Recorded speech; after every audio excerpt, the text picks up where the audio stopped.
Well, good afternoon and welcome to the Vale of Glamorgan Cabinet meeting taking place today on the 22nd of May 2025. I'm Councillor Bronwyn Brooks, Deputy Leader and Cabinet Member for Sustainable Places. I'm chairing the meeting today on behalf of the Leader of the Vale of Glamorgan Council and Cabinet Member for Performance and Resources, Councillor Liz Burnett, who sends her apologies for the meeting today. Can I also advise that due to a technical issue, the meeting today was unable to be broadcast live, but it has been recorded via the internet and the recording uploaded to the council's website, or will be uploaded to the council's website as soon as practicable after the meeting, and also archived for future viewing. Could all participants please mute themselves when not speaking in order to avoid any background noise or feedback whenever the participants are speaking. And if a participant wishes to speak, can they please put their hand up or use the raise hand function as we're all attending remotely. Please ensure that all debate is raised verbally and not via the chat function for the sake of the recording. The chat function may be used to highlight any technical issues and or to grab the attention of myself as chair or Democratic Services officer.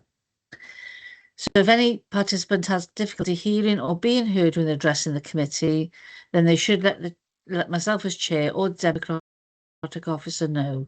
And if you've got a webcam, then it probably be advisable to try turn that off, as that will help with broadband or Wi-Fi bandwidth. So at least you can hear and be heard. Okay, so thank you very much. So we're going to go into the to the agenda today. Which I've just completely lost, I do apologise. So we've got apologies for absence, and as I've already mentioned, so that's Councillor Liz Burnett. So I'm going to move on to item 2, which are the minutes of the meeting which were held on the 1st of May 2025. Now, I'd like to move the minutes, but I do have a slight, just a slight amendment. And it's regarding the update on Sustainable Community Learning Programme for St Richard Gwyn. The leader actually applied to Standards Committee on the 27th of March 2025 and was granted dispensation to speak, vote and remain in meetings where issues are raised at the meetings of the council, which also includes budgets and sustainable communities and Standards Committee and DNAR learning in respect of Oakfield Primary and also St Richard Gwyn School, but she didn't actually declare that at the meeting. So I'd like to move the minutes, and that's subject to noting the leader's declaration of interest under agenda item 12. The minutes of the meeting held on 1st of May 2025 be approved as a correct record. And as noted, I'd like to move that. I will second them, Deputy Leader. Okay, thank you very much. So item 3 then is to receive any declarations of interest and the nature of such interest under the Council's Code of Conduct. So do we have any? Thank you, Chair. There were no declarations of interest received formally for this meeting. Thank you. Okay, lovely, thank you. So I'm going to move on to item number 4. With me. So this is a reference from Learning and Culture Committee which was held on the 31st of March 2025, and it's in relation to the Q3 revenue monitoring for 24-25. It's been referred back to us, and they did have a discussion at the committee, and it was recommended back to us that the Q3 position with regard to the authority's 24-25 budget, revenue budget, should I say, be noted. And then they wanted to follow the following comments to come back to us. And the first comment was in relation to the 51% of schools have showed a deficit budget, was that as a result of issues from the new ANN Act.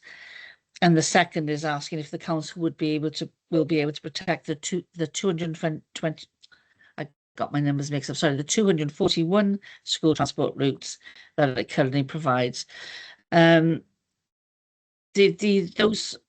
questions are actually they were discussed, and they're actually in the report that's above there. So that's all been covered off then by officers' responses. So I would just move that we note the comments from the committee and just endorse that recommendation. So we're happy to support. Sorry, Councillor Burge. Yes, Yeah. thank you for the Yeah. comments that you've made. Yes, I'd like to second your proposal to endorse these, please. Okay, lovely, thank you. Okay, moving on to item number 5. So this is the report of the Joint Consultative Forum, which was held on 31st of March 25. So I'm going to pass this one over to Sandra to take the report. Thank you. Thank you, Deputy Leader. So I'm a member of this committee, the forum. Unfortunately, I wasn't able to attend, but I can give you headlines of what happened in the meeting. So they had the usual, directorate consultative groups where the staff side and trade union side will meet. Then they discuss the Vale 2030 draft corporate plan, the draft budget and medium-term financial plan, hybrid working, new people strategy, and a guide to local government pension scheme. So it seems that from the minutes that there was a lot of discussion from both sides on that. Quite productive. So I'd just like to move those minutes, Chair. Okay, thank you very much. I'd like to second those. So everybody happy to agree? Right, okay. So I'm going to move on to item 6. So this is a report then. And this is in relation to just with the 6-monthly strategic collaborative working initiatives, and also then captures the relevant progress against those initiatives. So just a bit of background. So I think we've long recognised as a council that collaborative working is providing efficient and effective services to residents. And I think in recent years then that the collaborative working activities increase the pace, and this is in response really to the challenging financial climate, and also in recognition of the value that working in partnership, which shares the skills, expertise and experience, can have increasingly complex. And then also these activities contribute to the council's wellbeing outcomes and objectives, and that's outlined in Vale 2030. So I think the importance of this collaboration, working partnership, has been reiterated, as I've already mentioned, in the new corporate plan, which is the Vale 2030. And that actually, to strengthen that, there's a working in partnership statement, which acknowledges that the delivery of working partnership can have a greater impact and need to improve outcomes. So the statement sets out against the council's values of open, together, ambitious and proud, what organisations such as public bodies, first sector organisations, community groups, as well as town and community councils and social enterprises can expect when collaboration and working in partnership with us as a council. Now, the Local Government and Election Wales Act 2021 requires councils to arrange and respond to an independent panel performance assessment, which commonly known as a PPA, at least once during the electoral cycle. Now, our PPA was undertaken in November last year, and on the 6th of February, Cabinet considered the report and recommendations from the PPA. I have to say, overall it was a very good PPA. And I think it was a lot of work went into it by the council and also the assessment panel. And I think the commitment that we made to that really shone through. The panel actually made a number of recommendations, and including one of the recommendations, which was building on existing strong partnerships. And that included recognising the democratic convening role that the council has in leading partnerships, whilst recognising when to lead and when to support wider partnerships to take the lead in the provision of services. Taking the opportunity to create the time and space just to strategically assess and review the partnership landscape, strengthen relationships, and assessing where resource and energy is best spent for the wider benefit of the place in order to make the biggest difference. And then working on stakeholders on getting the brilliant basics right that reflects the needs of the local community, and leverage the collective capacity of the Vale of Glamorgan and continue to build innovative joint working arrangements with neighbouring councils. And that PPA report also included a recommendation around governance and using the resources effectively, and which has impacted on the scrutiny function as well. And the report actually set out a proposal to transform scrutiny arrangements, which has been agreed by council, and will support then the council and delivery of Vale 2030. So I've got a couple of recommendations here for us today. Is that Cabinet considers and endorses the strategic collaborative working initiatives that are in place to support the delivery and development of council services and the council's wellbeing outcomes and objectives. And secondly, that Cabinet notes that further opportunities for partnership working in line with the priorities in Vale 2030 are being explored as part of the Reshaping programme. And I'd like to move those recommendations. I would second, Deputy Leader. Lovely, thank you very much. Everybody happy to agree with those recommendations? Yep, see no dissent. So thank you very much. So the next item on the agenda is appointments to outside bodies and joint committees. So just by way of background again, historically the council has appointed nominated representatives to sit on a large number of outside bodies or joint committees. And then it was resolved, I think, a few years ago now, at Cabinet, that all appointments should run for the life of the council, which at this point obviously is until the local elections in 2027. And then attached at Appendix A are proposed changes to the membership, and there's a large number there. So we've got, it was actually just 4 pages, doesn't it, the appointments. So they are listed out there in Appendix A. There is just one change I'd like to make, and that's on page 2, and it's the Joint Council for Wales, the employer side, which states that the executive leader, cabinet member for performance of resources, and Councillor Edward Williams are the representatives.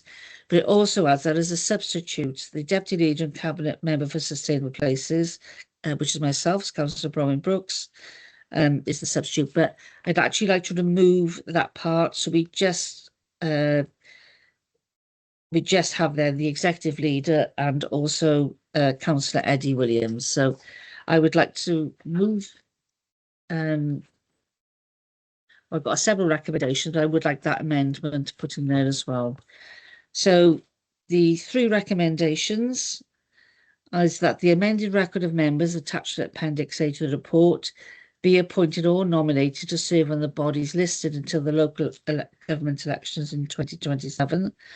And that is with that amendment that I just proposed. And that, secondly, where permitted by law, attendance at meetings of all of organisations to which a member has been nominated or appointed by the council be classed as an approved duty for which travelling and subsistence allowances are payable, and that's in accordance with the council scheme. And that thirdly, that delegated authority be granted to the statutory head of democratic services to make typographical or other minor changes regarding appointments or nominations to serve on the bodies listed as required until the local elections in 2027. And I'd like to move those recommendations. And I will second, Deputy Leader. Lovely, thank you very much.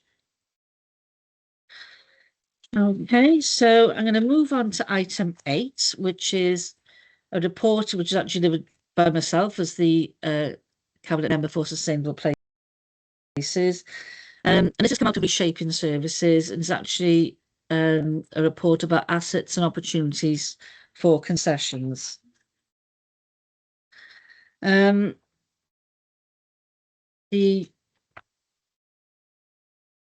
again, so there's just a bit of background. The coastal areas and the parks of the Vale of Glamorgan are actually attracting increasing numbers of residents and tourists by offering a range of natural environments, outdoor activities, and also visitor facilities. And I think we've seen over the last few years, haven't we, that but the increasing appetite for active recreation and leisure activities. And I think this indicates an opportunity then to enhance and expand the options, which will improve then visitor experience and support well-being.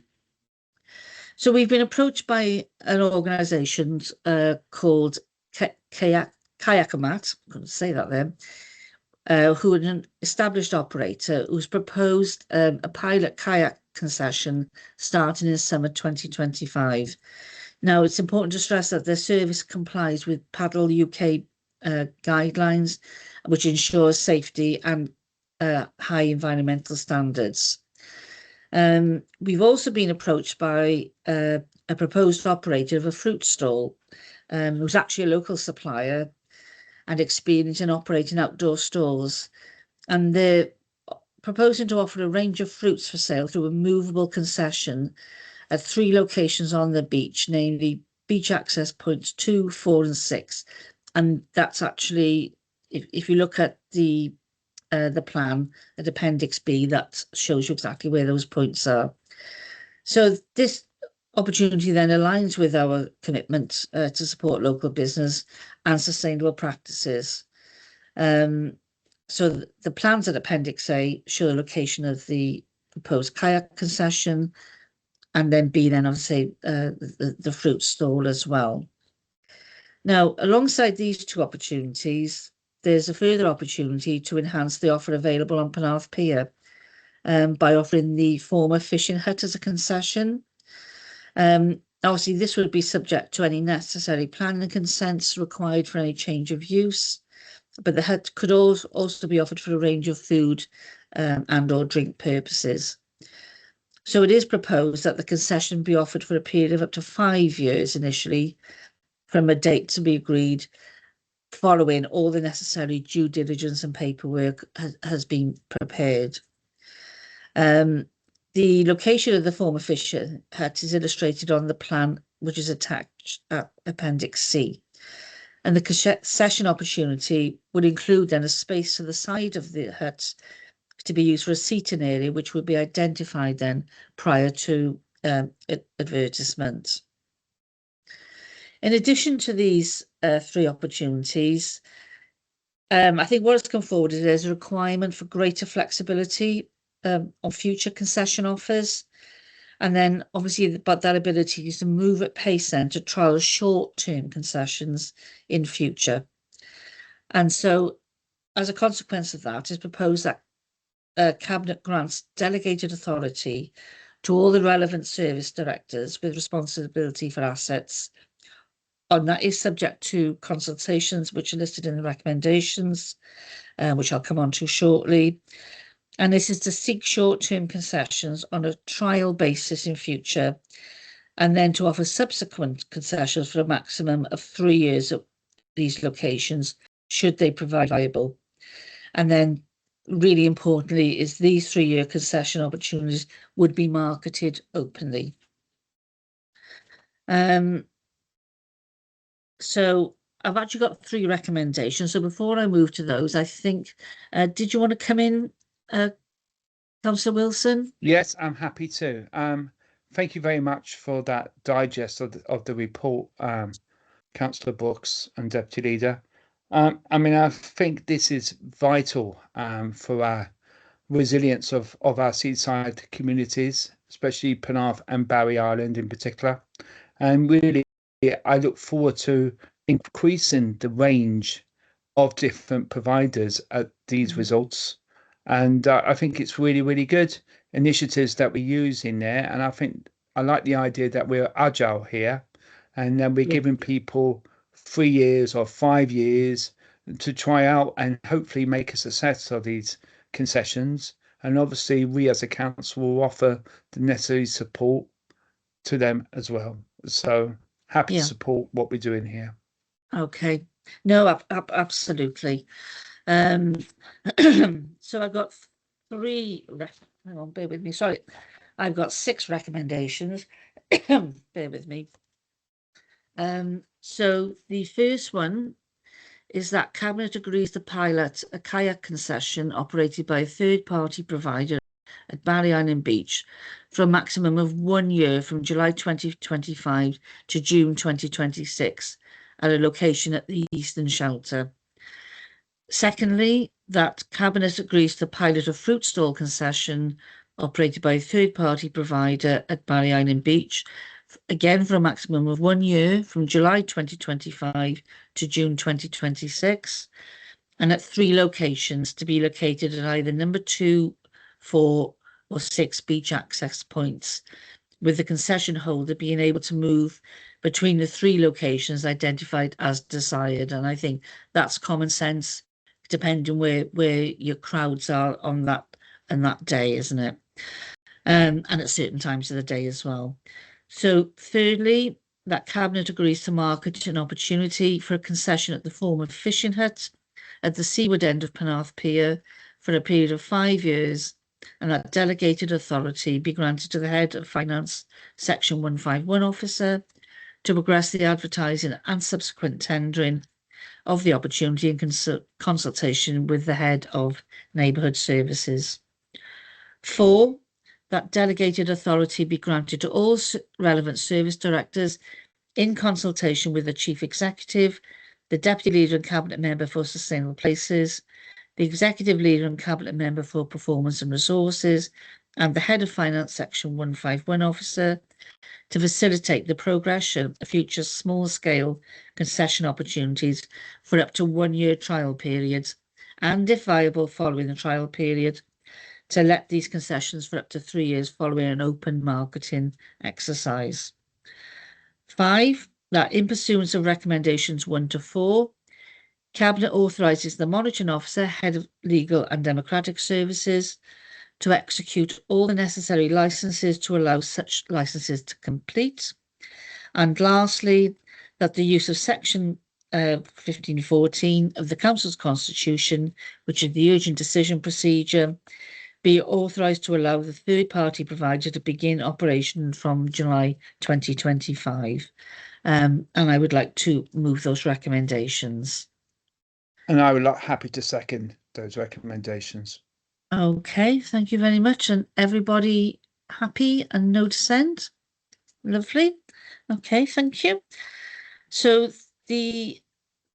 moving on then to item number 9, which is the report of the Cabinet Member for Leisure, Sport and Wellbeing. And this is a mural at the Richard Taylor Memorial Skate Park at the Knap in Barry. So Gwyn, I'd like to hand over to you. Thank you very much, Deputy Leader. And this is to seek the approval of Cabinet to install a mural at the Knap Skate Park. In October 2023, a new Richard Taylor Skate Park opened at the Knap in Barry. The modern facility, constructed of concrete, replaced a previous composite timber skate park built following the tragic death of Richard Taylor, a young talented skater from Barry who sadly lost his life in a skating accident in Barry in 2004. The new facility, again built in the memory of Richard, was part funded by the Richard Taylor Memorial Fund, a fund set up in Richard's memory to raise money to provide real sport opportunities in the Knap area, particularly for young people. The skate park is constructed below the level of the adjacent highway and Knap Terrace Esplanade, and bound to the west by a large supporting wall, which effectively provides a large backdrop to the facility. In the past, this wall has been subject to graffiti, albeit at a relatively low frequency, appearing as it does like a large blank canvas. Graffiti-based artwork is synonymous with skating and other wheel sports, and whilst often colourful and of certain artistic value, if uncontrolled, can also be destructive and derisory, with personal tags and inappropriate messaging, sometimes blighting the space. The suggestion for a street art mural emerged from the consultation of the design of the replacement skate park in September 22. The thought was that it would help minimize the risk impact of tagging graffiti at the site and support the existing sense of ownership by the local community. The report details how the proposed mural was designed, how 2 final mural options were then chosen for public consultation, and the outcome of that public consultation. Whilst the outcome of the consultation was largely positive, the report highlights the conflicts of opinion that have arisen between those responding who do not live overlooking the park and several residents that do. Noting this position, the report seeks the agreement of Cabinet to progress with a slightly amended mural. With regard to the green colour, it will be replaced with a more natural, muted green colour to complement the green areas of the park, giving regard to the comments of nearby residents and other consultees, but also seeking to improve the space to best protect it from unauthorised graffiti in the future. I have 3 recommendations. 1, that Cabinet agrees to the installation of Design 2 of the mural at the Richard Taylor Skate Park, Barry, as shown in Appendix B to this report. 2, that Cabinet agrees to a slight amendment to the green-coloured areas featured in Design 2, replacing it with a more natural muted green colour. And 3, that delegated authority is granted to the Head of Neighbourhood Services in consultation with the Cabinet Member for Neighbourhood and Building Services to agree the final design colours. I move this recommendation, Deputy Leader, sorry. Thank you, Gwyn. Mark, did you want to come in? Yes, I'm happy. I mean, this is a great example where we've actually consulted fully with residents and interested parties. And if you look on the Appendix C, you can see the results. And if you look on the first question 1, you can see the bar charts, and you can see Design 2 has got the highest amount of responses, 247, but it's fairly close with Design 1, 215. And what I like is the high number of responses, 678. So it's a good example of us listening to the public here and taking on board their views. Obviously, you know, myself as a Cabinet member, no doubt I will talk to the Cabinet member leisure when we make the final decision on the design, because you've given us delegated powers on this. You know, I'm really pleased to do this. It's about time, I feel, in some ways. It's been a while, but I'm really glad we got it over the line here. And obviously, I'm delighted to view it, and I'm sure we will all do that when it's all ready. And it'd be nice to see that in action. So I'm happy to second that. Yeah, lovely. Thank you, Mark. I mean, yeah, I mean, it's going to be quite exciting to see this mural. I think it will just finish off the new skate park, which is, I think it's fantastic. It's so well used by, you know, from your little toddlers almost, just trying the little ramps out to going right up then obviously to your older young people, well, and adults as well. So I think it's really great to see how well used this facility is, and I think the mural will really enhance that area and just finish off, I think, what will be a great design. Yeah. So yeah, really excited to see this come into being. So okay, so I think everybody's happy with that, and obviously no dissent. Okay, so moving on to item number 10, which is any urgent items, which I have none. And I also have no part 2 items today either. So I think that's all that's left for me to do is to thank everybody for their time today. And I and thank you all, as I say, for attending the meeting. And I'd like to now close the meeting.